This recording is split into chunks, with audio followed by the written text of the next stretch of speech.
نحمده ونصلي على رسوله الكريم. أما بعد فأعوذ بالله من الشيطان الرجيم. بسم الله الرحمن الرحيم.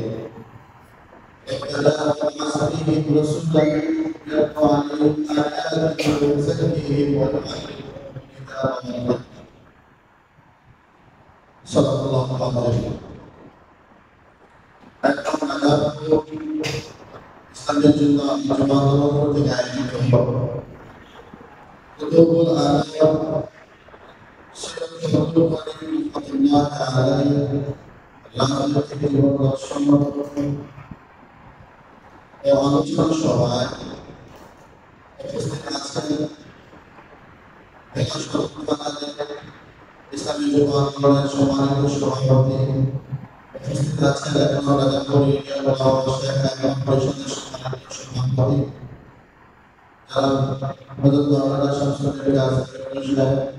এবং উপস্থিত আছেন ইউনিয়ন ইসলামী আন্দোলন বাংলাদেশের সভাপতি মাওলানা আব্দুল শফিক ভাই। আমার সামনে উপস্থিত আছেন ইসলামী যুব আন্দোলনের এবং অন্যান্য সংগঠনের আমার সহযোগী ভাইয়েরা, সকলকে সর্বপ্রথম আমি আমার অন্তর্গত থেকে সালাম জানাচ্ছি। সকলে সালাম গ্রহণ করবেন। আসসালামু আলাইকুম ওয়া রাহমাতুল্লাহি ওয়া বারাকাতুহু। আপনারা সবাই কেমন আছেন? আলহামদুলিল্লাহ আমরা ভালো আছি। প্রিয় উপস্থিতি, আজকে এমন একজন ব্যক্তি রাজনৈতিক দর্শন আলোচনার আয়োজন নিয়ে আমরা আপনাদের সামনে হাজির হয়েছি। যে ব্যক্তির নাম মুখে আনলেও হৃদয় থেকে ওঠে। দেখেন, যারা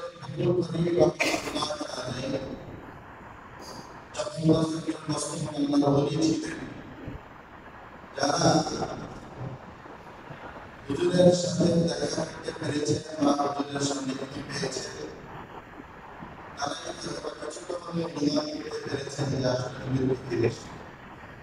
আলহামদুলিল্লাহ আল্লাহর কাছে শুকরিয়া আদায় করছি। আমি যখন বললাম খালি শুধু মাদ্রাসায় পড়ি, ওই মাদ্রাসা প্রতিষ্ঠিত মাদ্রাসা, সেখানে মাহফিলে হুজুরের উপস্থিত ছিলেন না। মাদ্রাসা থেকে শুরু পালায় ছিলাম, মাদ্রাসা থেকে পালায় পুলিশের গাড়ি দেয় মাদ্রাসায় দিয়ে গেছে। মাহফিলের সময় আমাদের দায়িত্ব দিলেন যে দেখো আল্লাহ এখানে আছে, সব জায়গায় দুষ্কর্মী করবো, এই জায়গায় দুষ্কর্মী করবো। আল্লাহ এখানে খেদমতের দায়িত্ব, আপনারা যা কিছু দরকার।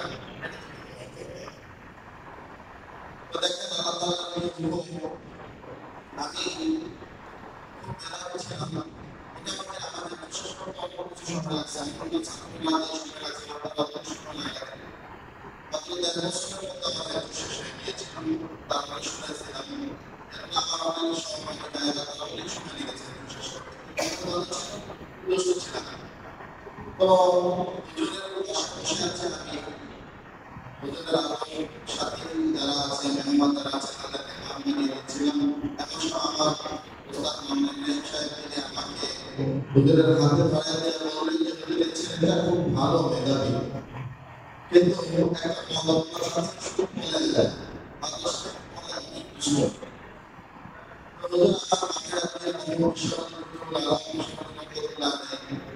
আমার মাথায় হাত দিয়ে বলছেন মাথা আরেক ব্যক্তি মনে চায় না। আমি বলছি যে ব্যক্তি মনে চায় না, বলছি মাথা দুষ্টামি করো বরিশালটা ভাষা পেয়েছে আরেক ব্যক্তি মনে চায় দুষ্টামি করো কেন মনে চাও হ্যাঁ, আমি কিছু করি বলছি সত্যি বলছো আমি করাই না, আমি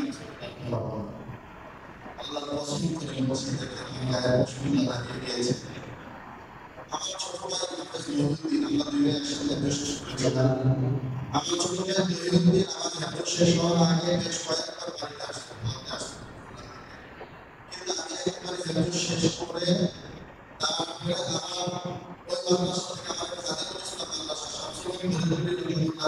মাদ্রাসা আছে, খাদিমুল ইসলাম মাদ্রাসা সেখানে শুনাইয়া তারপরে হেঁটে শেষ করে বাড়িতে আসতে হবে। দেখেন যে মানুষটা সবসময় বলাই না আমরা এলে কিছু আমরা একটা কথা আমি জানি না তার মাথায় কি আছে কি কথা ঠিক না। দেখেন এটা আমি তাকে সরাসরি বাস্তবে তার খেদমত করার সুযোগ হয়েছে আমাদের। এবং ইহুদিন আলাদা রহমতুল্লাহ আলাইহি এবং উস্তাদের শিক্ষা আমাদের শুনতে শিখতাম বিভিন্ন নাম ছিল গোলাম হালিমের তার মিলের ছিল বাংলাদেশ সেখানে গিয়ে আমি মাসিক একবার আমাদেরকে আইনুদ্দিন আলাদা রহমতুল্লাহ সেখানে গিয়ে তাকে সঙ্গীত রিয়াজত দেওয়ার ব্যবস্থা করতে সেখানে আইনুদ্দিন আলাদা রহমতুল্লাহ করেছিল। তো দেখেন আল্লাহর স্বতন্ত্র পেয়েছি দেখেছি যে আল্লাহর কি জিনিস আল্লাহ নিজে আমি দেখেছি খুলনা যখন চিত্রালী বাজার মাঠে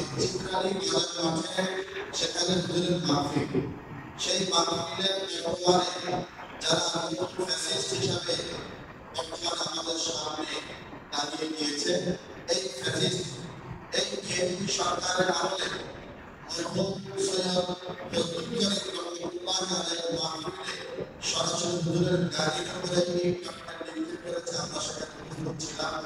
হুজুরদের নিজেরা অনেক নিজেদের জীবনকে বাজি রেখে আমরা চেষ্টা করেছি হুজুরকে রক্ষা করার জন্য এবং হুজুরের নেতৃত্বে আমরা ফজলুল্লাহ আন্দোলনের যে কাদিয়ানী আন্দোলনের খেলাফতে সেই কাদিয়ানী আন্দোলনের খেলাফত সেই মিছিলে আমরা অংশগ্রহণ করেছি রাজনীতিতে অংশগ্রহণ করেছি কাপড়ের কাপড় করে আমি হুজুরের নেতৃত্বে আমরা সেই কাদিয়ানী আন্দোলন সেখানে আমরা সাইকেল থেকে দিয়েছি মুসলমান ভোট করে এটার ভিতরে মসজিদ ভেবে ঢুকে এটা কাদিয়ানী রাস্তাটা একটু মসজিদ নয় এরকম একটা সাইকেল আমরা সেখানে রেখে দিয়েছি।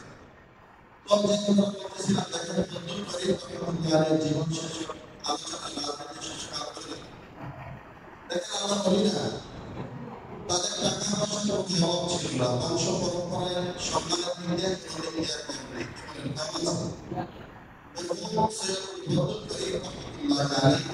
কমপ্লিট আমি দেশের নিজাম করে ব্যবসায় আমাদের সাহেব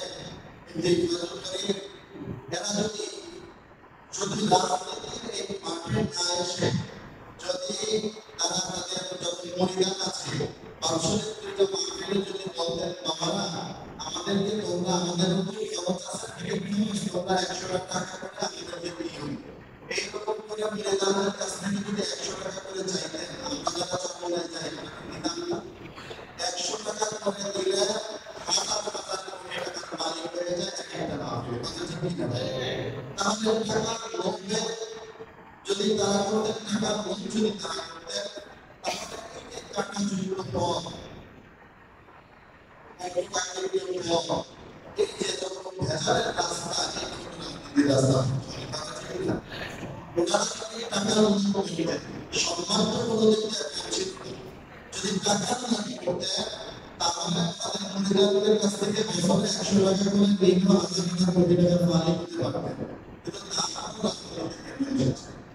কিন্তু শুধুমাত্র আপনি খানকায় বসে মানুষদের কাছ থেকে দাওয়াত দিলে হবে না এটা আমাদের দিনের কাজ করা হবে এটা ঠিক না এটা আমাদের দিনের কাজ করা হবে না ওটা আমাদের দিনের পথ এটা একটু কঠিন পথ এই পথে অনেকে নামতে চায় মানে ভালো দরকার আছে কিন্তু এখন রাজনীতি তারা করেন বলে না আমরা রাজনীতির সাথে যুক্ত কারণ তাহলে রাজনীতির ময়দানে আসলে ওই বিষয়কে ছোট বলে গালি দেবে রাজনীতির ময়দানে আসলে বিষয়কে চর্চা করবে গালি দেবে রাজনীতির ময়দানে আসলে বিষয়কে গালা করবে গালি দেবে রাজনীতির ময়দানে আসলে বিষয়কে কম সুন্দর সুন্দর মানুষের ঠিক আর খুব দেখতে পাওয়া যাবে না রাজনীতির ময়দানে যদি আসে তাহলে আস্তে আস্তে মূল্য কমে যাবে কারণ তাদের কারণে সম্পাদন করে যাচ্ছে কথা ঠিক না এই জন্য রাজনীতির ময়দানে আসতে চায় না আমাদের দিকের কাছে আসতে চায় না কিন্তু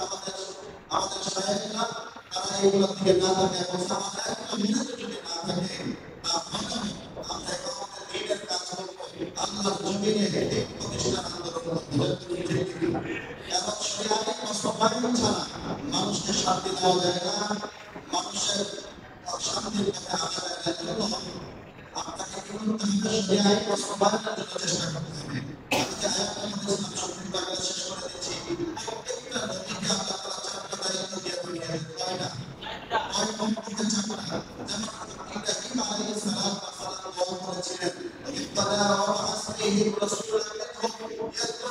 آياته ويزكيهم ويعلمهم الكتاب والحكمة.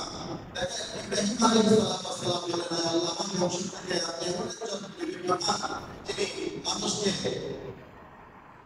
ربنا وابعث فيهم رسولا منهم يتلو عليهم آياته যিনি মানুষকে কোরআন কারীমের আয়াত তেলাওয়াত করে শোনাবেন ويزكيهم এবং তাজকিয়া নাফস রাখবেন মানুষকে শুনতে পারবেন কিতাব হিকমা এবং কিতাবকে শিক্ষা দিবেন কিতাব পড়ার ব্যবস্থা করবেন এবং হিকমত শিক্ষা দিবেন। দেখেন প্রত্যেকটা নবী রাসূলের দায়িত্ব ছিল চারটা, কিন্তু আমাদের হুজুরুল আলম সৈয়দ আব্দুল করিম রাহমাতুল্লাহি আলাইহি তাকে যদি কোরআন এবং হাদিস দিয়ে রিসার্চ করেন তার ভিতরে এই চারটা গুণ অবশ্যই পাবেন। এজন্য এই হুজুরুল আলম আব্দুল করিম রাহমাতুল্লাহি আলাইহি আমাদের সর্বপ্রথম ইসলামী আন্দোলন বাংলাদেশ এবং আমরা যারা অংশগ্রহণ আছি আমাদের এই রাস্তাটা একেবারে পরিষ্কার, আমরা কোরআন এবং সুন্নাহর পথে আছি। কতগুলো ঠিক কিনা? কোরআন সুন্নাহর পথে যেহেতু আছি, হকের পথে যেহেতু আছি, এই হকের পথে থাকার কারণে যদি জীবন দিতে হয়, যদি হুমকি আসে, আনকি আসে, যদি আমাদের অপমানিত করে, লাঞ্ছিত করে, মসজিদের চাকরি থেকে বের করে দেয়, যেহেতু হকের পথে আছি, ওই রব্বে কাবার কসম করে বলছি হকের পথ এক দিনের জন্য, এক সেকেন্ডের জন্য কখনো আমরা ছেড়ে দেব না।